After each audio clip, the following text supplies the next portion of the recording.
A tiny, fabric-covered reconnaissance plane, barely bigger than a family car, diving straight toward a massive German Tiger tank weighing 60 tons and bristling with armor and guns.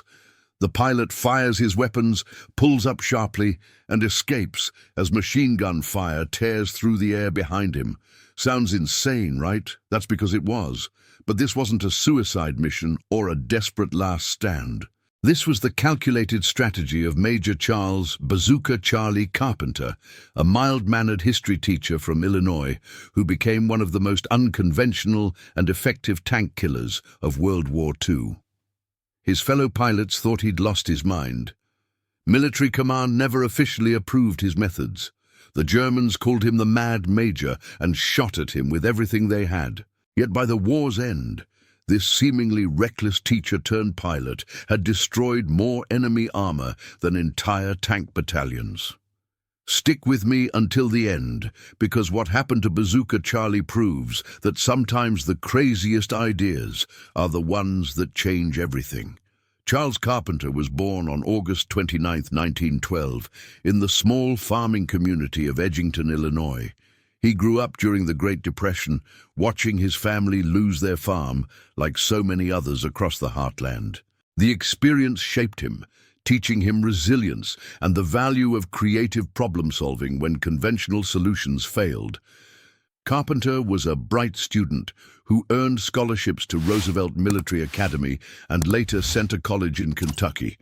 After graduation, he settled into what seemed like a predictable, comfortable life as a history teacher in Moline, Illinois. He married his wife, Elda, started a family, and spent his days teaching young people about the great battles and leaders of the past. But beneath that quiet, bookish exterior burned a restless spirit. Carpenter craved adventure and excitement. When the United States entered World War II after Pearl Harbor, he saw his chance. In 1942, at the age of 30, an age when many men would have been content to serve in support roles or accept deferments as educators, Carpenter volunteered for military service. He wanted to fly. The Army commissioned him as a second lieutenant and sent him to flight training, where he learned to pilot the small observation aircraft that would become his ticket to glory and near disaster in equal measure. After completing his training, Carpenter was assigned to the European theater in 1944, joining General George Patton's legendary Third Army. Specifically, he served with the 4th Armored Division, one of the most aggressive and mobile units in Patton's command. Carpenter's official role was straightforward and relatively safe: artillery spotter. He would fly a small liaison aircraft called the L-4 Grasshopper, the military version of the civilian Piper J-3 Cub, over enemy positions at low altitude and radio back coordinates to artillery batteries. The big guns would then pummel the targets Carpenter identified from the air. The L-4 Grasshopper was never designed for combat. It was a simple high-wing monoplane with a fabric-covered fuselage and wings held together by struts and wires. It had a maximum speed of about 85 miles per hour, slower than most cars on a highway. The plane was unarmed, unarmored, and carried no defensive weaponry whatsoever. Its saving grace was exceptional low-speed handling and visibility, making it perfect for the reconnaissance and artillery spotting roles it was designed for. With room for just 2 people and powered by a modest 65-horsepower engine, the Grasshopper was essentially a flying motorcycle with wings. It was never meant to engage enemy forces directly, and military doctrine explicitly prohibited using these fragile aircraft in combat roles. But Charles Carpenter was never one to follow rules he thought were stupid. As he flew mission after mission over enemy territory, watching through his binoculars as German tanks rolled across the French countryside, something inside him snapped. He would spot enemy armor, call in the coordinates, and then have to circle helplessly while waiting for artillery shells to arrive minutes or even hours later. Sometimes the tanks moved before the artillery could engage. Sometimes they found cover. Sometimes American infantry units would be pinned down by German armor, and Carpenter could only watch from above, powerless to help the men dying on the ground below. It drove him crazy. Here he was, flying right over the enemy with a perfect view of their positions, and all he could do was talk on the radio. Meanwhile, soldiers he knew personally were fighting and dying against the very targets he was observing. The frustration became unbearable. Carpenter began thinking about ways he could do more, ways he could actually make a difference instead of just being a pair of eyes in the sky. Then he heard rumors about other L-4 pilots who had done something extraordinary. A few enterprising aviators had experimented with mounting infantry weapons on their reconnaissance planes, turning observers into attackers. The weapon of choice was the M1 bazooka, a shoulder-fired anti-tank rocket launcher that infantrymen used against enemy armor. The bazooka was a simple tube that fired a rocket-propelled explosive projectile capable of penetrating about 3 inches of armor plate. Against the thick frontal armor of a German tank, it was nearly useless, which is why infantry struggled to use it effectively in direct confrontation. But from above, attacking the thin top armor of a tank's turret or engine deck, a bazooka could be devastating. The problem was getting into position to take that shot. On the ground, infantrymen had to get dangerously close to enemy tanks, exposing themselves to machine gun fire and the risk of being crushed under treads. But from the air, a pilot could approach from any angle, strike the vulnerable top surfaces, and potentially escape before the tank crew could react. Carpenter became obsessed with the idea. He cornered his unit's ordnance technician and crew chief, explaining his plan to mount bazookas on his Grasshopper's wing struts. The technical crew thought he was insane, but they helped him anyway. Military innovation during wartime often happened this way, with field modifications and experiments that would never have been approved through official channels. They started with 2 M1A1 bazookas, carefully mounting them on the wing struts, just outboard of the wheels. Each bazooka was loaded with a single M6 rocket and wired back to the cockpit, where Carpenter installed toggle switches that would allow him to fire the weapons electrically. The modifications added about 30 pounds to the aircraft, a significant weight increase for such a light plane. The Grasshopper's total cargo capacity was only about 230 pounds, including pilot and any equipment. With Carpenter himself weighing around 150 pounds, there wasn't much margin for additional gear. But he made it work, even though it meant flying solo on most missions, because a second person would put the plane over weight limits. He christened his modified aircraft Rosie the Rocketer, a play on the famous Rosie the Riveter imagery that celebrated women working in wartime factories. If Rosie the Riveter built planes, Rosie the Rocketer would destroy tanks. When Carpenter first proposed flying combat missions in his modified Grasshopper, the response from fellow pilots and commanders ranged from skepticism to outright mockery. They called him crazy, reckless, and suicidal. The L4 was made of fabric, stretched over a wooden frame. A single rifle bullet could punch through both sides, machine gun fire would shred it to pieces, and Carpenter wanted to fly this defenseless aircraft directly at German tanks, which were surrounded by infantry with automatic weapons and often accompanied by mobile anti-aircraft guns. It seemed like the fastest way to get killed in the entire war. But Carpenter was convinced he could make it work. His strategy relied on 3 principles that conventional military thinking had overlooked. First, surprise. German tank crews and infantry had learned to ignore the small reconnaissance planes buzzing overhead because they posed no threat. By the time they realized this particular Grasshopper had teeth, Carpenter would already be attacking. Second, agility. The L4 could turn, climb, and maneuver in ways that heavy fighters and ground attack aircraft couldn't match. Carpenter could dive from unexpected angles, weave through obstacles, and use terrain to mask his approach. Third, the element of psychological warfare. Nothing is more unnerving than being attacked by something that shouldn't be able to hurt you. A tank commander feels secure in his steel fortress until a tiny fabric plane starts raining rockets on his head. Carpenter got his chance to prove his concept on September 20th, 1944, during the Battle of Aricourt. This was a massive tank engagement in northeastern France, where American armored forces clashed with German panzer divisions attempting to halt the Allied advance. The weather was terrible, with heavy fog and rain reducing visibility to almost nothing.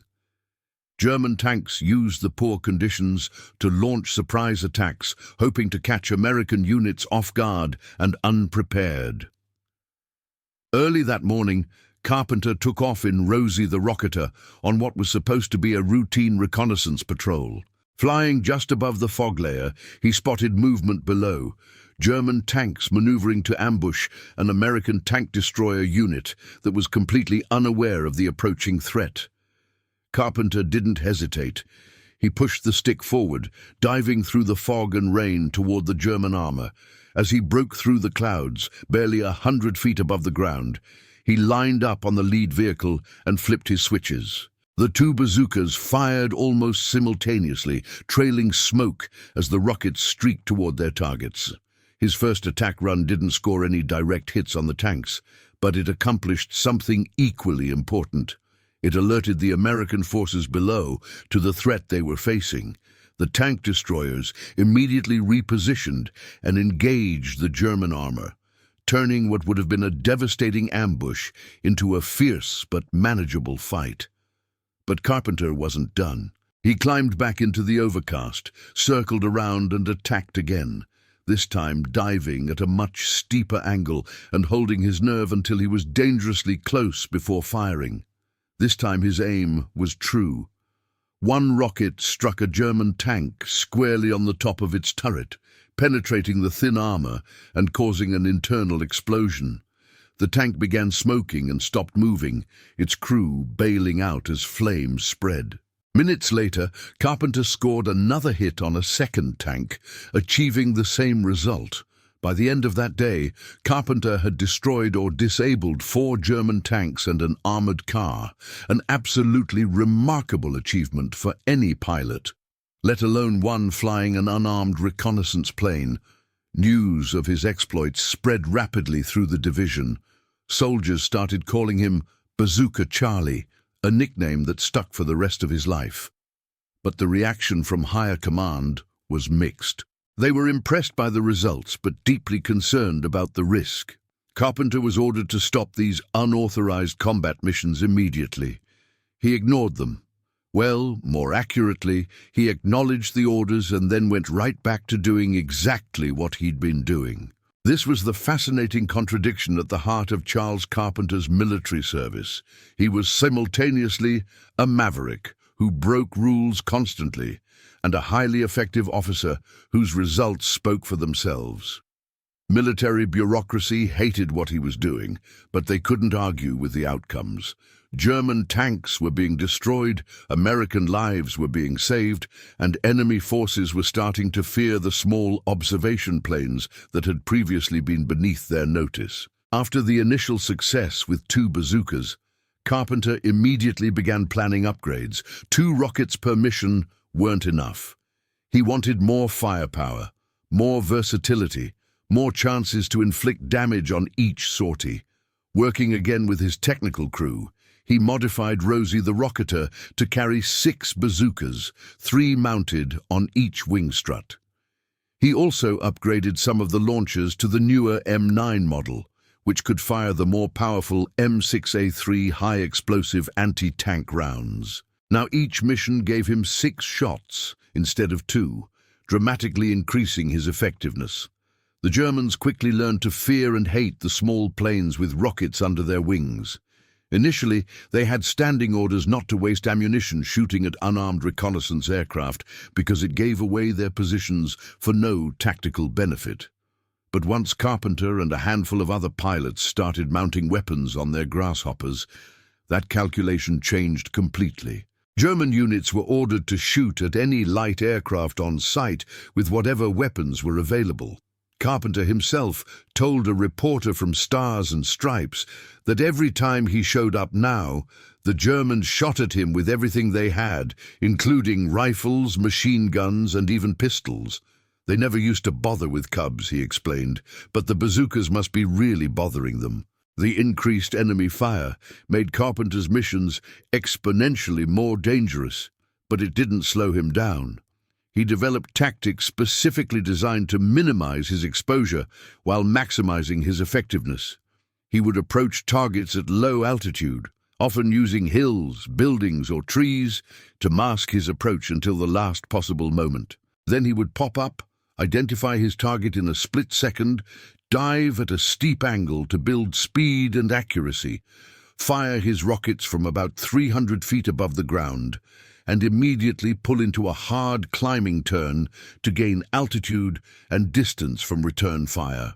The entire attack run, from the moment he became visible to when he escaped, lasted only seconds. His techniques required exceptional flying skill and nerves of steel. The L-4 Grasshopper was not a forgiving aircraft when pushed to its limits. It could stall easily if mishandled during aggressive maneuvers, and the stall characteristics at low altitude were absolutely unforgiving. There was also the constant risk of structural failure. The plane was never designed for the stresses Carpenter put it through during his diving attacks and violent evasive maneuvers. Every mission was a test of both man and machine, and failure meant certain death. Yet somehow, Carpenter survived mission after mission without serious injury. Bullets tore through his wings and fuselage regularly. On one occasion, he struck a church steeple with his landing wheel during a low-level escape maneuver, damaging the aircraft, but managing to nurse it back to base. The fabric skin of his plane was patched so many times it started to look like a quilt. His ground crew joked that the only original parts left on Rosie the Rocketer were the engine and the control stick. Everything else had been shot up and replaced at least once. Carpenter's tactics evolved as he gained experience. He learned to identify the most vulnerable types of German armor and prioritize targets accordingly. He discovered that approaching tanks from certain angles gave him better shots at weak points while minimizing his exposure to defensive fire. He developed a sixth sense for when to press an attack and when to break off, a survival instinct that kept him alive when other pilots attempting similar tactics were shot down. One of his most remarkable missions occurred when he spotted an American infantry company pinned down by German tanks and heavy machine gun fire. The infantry was taking casualties and couldn't advance or retreat safely. Carpenter immediately attacked, expending all 6 of his rockets against German positions and forcing the enemy to take cover. But the American troops were still pinned down, so Carpenter flew back to base at maximum speed, had his plane rearmed, and returned to the battle. He flew a second attack run, again expending all his ammunition. Still, the Germans held their positions, so Carpenter went back for a third time. On his third sortie of the day against the same target, he not only broke up the German attack, but destroyed 2 tanks in the process, finally allowing the American infantry to withdraw safely. This kind of relentless aggression became Carpenter's trademark. He told reporters that his idea of fighting a war was to attack, and then attack again. He believed that if you were going to fight, you fought 60 minutes an hour and 24 hours a day, giving the enemy no rest and no quarter. This philosophy aligned perfectly with General Patton's own approach to warfare, which emphasized speed, aggression, and maintaining constant pressure on enemy forces. It's no coincidence that Carpenter served in Patton's Third Army, perhaps the only command where his unconventional methods would be tolerated, if not openly encouraged. The press loved Carpenter. His story had everything reporters wanted: an underdog hero using ingenuity to overcome superior enemy forces, dramatic combat action, and a colorful personality who gave great quotes. Stories about Bazooka Charlie appeared in Stars and Stripes, the Associated Press, Popular Science, Liberty Magazine, and the New York Sun. He became one of the most recognizable and celebrated American pilots in the European theater, a symbol of American ingenuity and determination. Soldiers who had never met him knew his name and cheered when they saw his distinctive modified grasshopper flying overhead. But fame brought complications. Some in military command worried that Carpenter's celebrity was encouraging other pilots to attempt similar dangerous modifications and tactics without his skill or experience.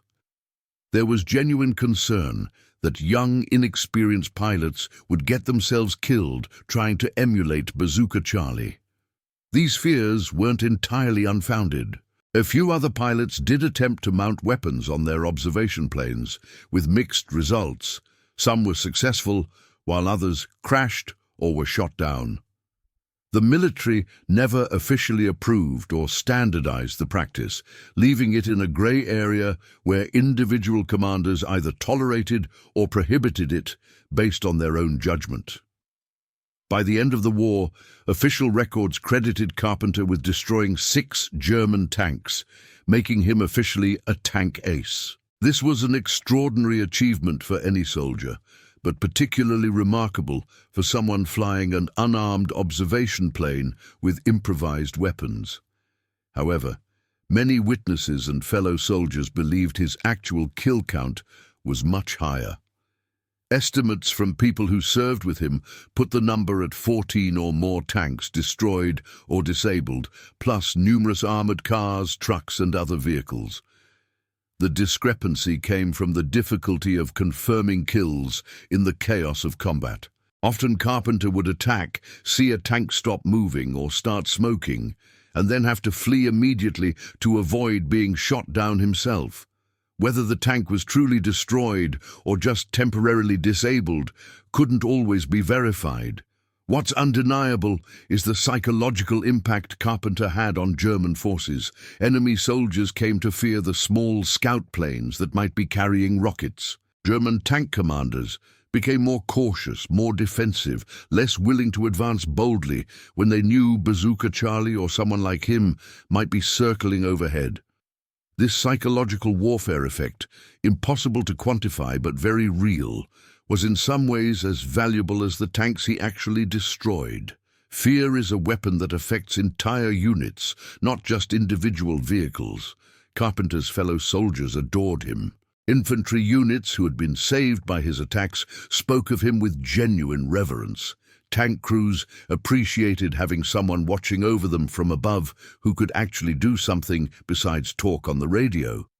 Even the artillery spotters he had started as respected him for taking their role and expanding it into something nobody had thought possible. To the men on the ground, Bazooka Charlie represented everything good about American soldiers: courage, innovation, determination, and an absolute refusal to accept that something couldn't be done just because nobody had done it before. But the war took its toll on Carpenter, just as it did on every combat soldier.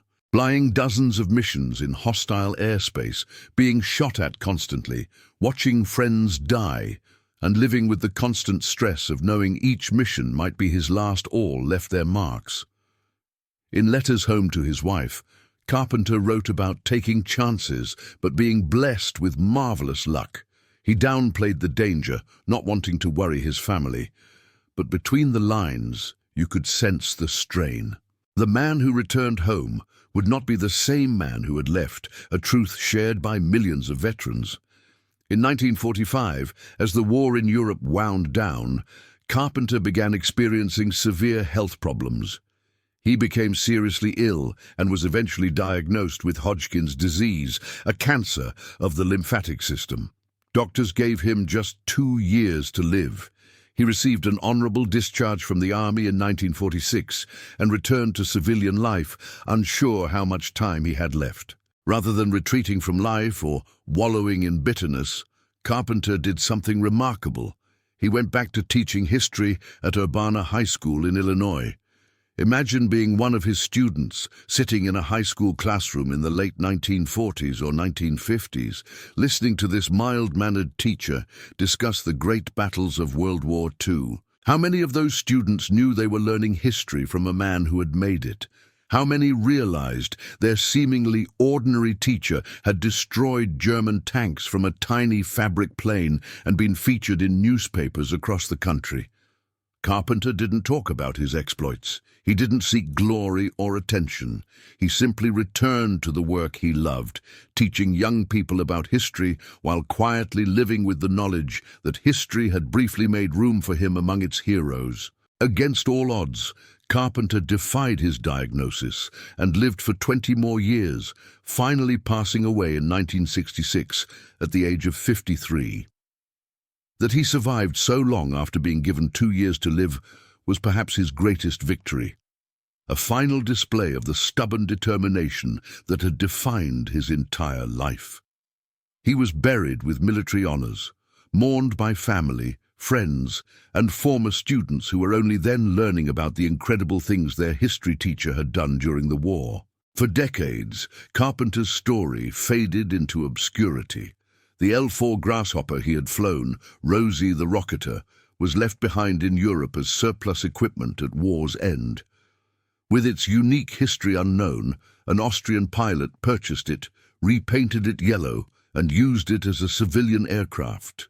Eventually, it ended up in the Austrian Aviation Museum, stored and largely forgotten as just another old Piper Cub among thousands that had survived the war. Then in 2017, researchers working with the American Heritage Museum made an extraordinary discovery.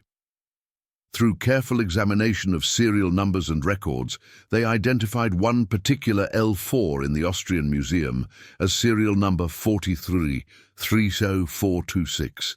Rosie the Rocketer herself, Carpenter's actual aircraft, a generous donor purchased the plane and brought it back to the United States for complete restoration. Working with Colin Powers, a master restorer, the aircraft was painstakingly returned to its wartime configuration, including the bazooka mounts that had made it famous. The nose art, which Carpenter had personally painted, was recreated by his granddaughter, Erin Patter, bringing the restoration full circle. Today, the aircraft is displayed at the American Heritage Museum and still flies occasionally at special events and World War II reenactments. When it takes to the air, with those distinctive rocket tubes mounted under the wings, it's a flying reminder of one man's refusal to accept limitations and his determination to make a difference no matter what anyone else thought. Looking back at Charles Carpenter's story, what stands out isn't just the impressive kill count or the dramatic combat missions. It's the underlying philosophy that guided his actions. Carpenter saw a problem that needed solving, identified a possible solution that everyone else thought was crazy, and pursued it relentlessly despite mockery, opposition, and genuine danger to his life. He didn't wait for permission or approval. He didn't let conventional wisdom or established doctrine stop him from trying something new. He took responsibility for making things better, even when it wasn't technically his job to do so. This approach to problem-solving, this willingness to challenge accepted norms and try unconventional solutions, is what separated truly innovative thinkers from those who simply followed orders and accepted the status quo. The military, by its nature, tends toward conservatism and standardization. There are good reasons for this. Consistency, coordination, and minimizing variables in already chaotic situations all matter tremendously. But rigid adherence to doctrine can also blind organizations to opportunities and innovations that emerge from the field level. Carpenter represented the best kind of maverick, someone who broke rules when necessary, but always in service of the mission and his fellow soldiers, never for personal glory or ego satisfaction. He didn't modify his aircraft to show off or prove something. He did it because American soldiers were dying, and he saw a way to help them that nobody else was pursuing. That motivation, that fundamental commitment to his brothers in arms, legitimized his rule-breaking in ways that mere rebellion never could. The transformation in how Carpenter was perceived, from ridiculed to respected, speaks to a broader truth about innovation and leadership. Revolutionary ideas always face resistance initially. People invested in existing systems naturally resist change, especially change that challenges fundamental assumptions about how things should work. The burden of proof falls entirely on the innovator, who must not only conceive of the new idea, but also prove it works, often without support or resources, while withstanding mockery and opposition. Carpenter succeeded because he didn't just talk about what might be possible. He built it, tested it, refined it, and proved it through repeated success. He let his results speak for themselves. Eventually, even his harshest critics had to acknowledge that whatever they thought about his methods, they worked. German tanks were being destroyed. American lives were being saved. That was the only metric that ultimately mattered. His story also highlights an uncomfortable reality about military innovation. Sometimes the best ideas come from unexpected sources and succeed in spite of, rather than because of, institutional support. The official military bureaucracy never embraced Carpenter's modifications. They never standardized them, never incorporated them into doctrine, never even officially approved them. Yet they tolerated them because they couldn't deny their effectiveness. This tension between institutional conservatism and field-level innovation has characterized military organizations throughout history. What made Carpenter's achievement even more remarkable was the self-imposed nature of his mission. Nobody ordered him to attack tanks. Nobody expected observation pilots to engage in combat. He could have fulfilled his assigned duties safely and honorably without ever mounting a single bazooka on his aircraft. The fact that he chose to do more, to take on risks and responsibilities beyond what anyone asked of him, speaks to a quality of character that goes beyond mere bravery. For those of us looking at Carpenter's story today, the lessons transcend military history. We all face situations where conventional approaches don't work, where accepted wisdom fails to solve pressing problems. The question becomes, do we accept those limitations, or do we challenge them? Do we wait for someone else to fix things, or do we take initiative ourselves? Do we fear failure and mockery so much that we never try, or do we push forward despite opposition? Carpenter's answer was clear. When he saw a problem, he solved it. When people said it couldn't be done, he did it anyway. When critics mocked his ideas, he proved them wrong through action rather than argument. That approach won't work for everyone or in every situation, but it's a powerful model for how individual initiative and creative thinking can overcome seemingly insurmountable obstacles. The final chapter of Carpenter's life, returning to teaching after his wartime service, also carries meaning. He didn't spend the rest of his days reliving past glories or demanding recognition for his achievements. He simply went back to the work he found meaningful, teaching young people about history. Perhaps he understood better than most that true heroes don't need to constantly remind everyone of their heroism. The work speaks for itself. The people who were there remember. That's enough. Charles "Bazooka Charlie" Carpenter died more than 50 years ago, but his legacy endures. Every time Rosie the Rocketer takes to the skies, every time someone shares his story, every time a young person learns that sometimes the craziest ideas are the ones that change everything, his impact ripples forward through time. He proved that courage isn't just charging into danger, it's also the courage to be different, to challenge norms, to try things everyone else thinks are impossible. That lesson remains as relevant today as it was in 1944. So what's your biggest takeaway from Bazooka Charlie's incredible story? Do you think his kind of rule-breaking innovation still has a place in modern military operations? Or has warfare become too complex and coordinated for that approach? And if you want, tell me from which part of the world you're watching this video. Your comment matters, and I want to read it and reply. For more exciting stories like this one, click on the video appearing on your screen right now.